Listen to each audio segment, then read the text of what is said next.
Greetings BookTube, I'm Anders and this is my September wrap-up. I did not read that many books, but let's get into them. First I read one of the best books I read all year, The Martian by Andy Weir. The writing and the story in this book is just amazing and I can't recommend it enough. We follow Mark Watney, an astronaut who has been stranded and presumed dead on Mars, while the rest of his team made it off-planet. He struggles to survive until the next manned mission comes there, so maybe he could get rescued. His biggest problem, however, is that he doesn't have food enough to last that long, and he also can't really communicate with Earth.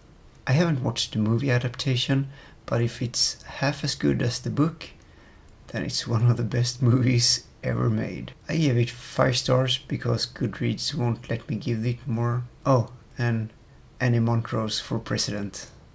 Next I read The Watchmaker of Filigree Street by Natasha Pulley. This book mixes magical realism, some steampunk elements, mainly clockwork, and Victorian London. Nathaniel Stapleton finds a mysterious pocket watch in his apartment, and 6 months later it ends up saving his life when a bomb blows up Scotland Yard. A bomb that was triggered by clockwork. Could there be a connection between the mysterious clock and the clockwork that triggered the bomb? Even though there isn't really a murder mystery in this book, it definitely have a Sherlock Holmesy feel to it, and I gave it 4 stars. And then I read a Swedish book that hasn't been translated to any other languages yet.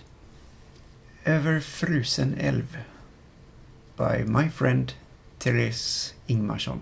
This is the second book in a series that she informally calls the books about Sophie. So if you couldn't guess it, the main character's name is Sophie.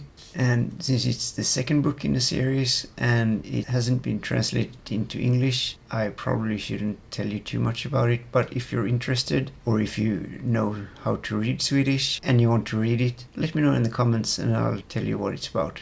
I gave it 3.5 stars. Then I read The Vanishing Throne by Elizabeth May. This is the second book in the Falconer trilogy. It's a fantasy steampunk series with a lot of fey creatures. The main character is called Aliena Cameron, I hope that's how you pronounce it, and she's fighting the fey creatures to avenge her mother's death. She is a falconer, which is a human that has been trained by the good fey to fight the evil fey. There is a male fey called Kieran, I don't know if I pronounced that correctly, that helps train her fighting.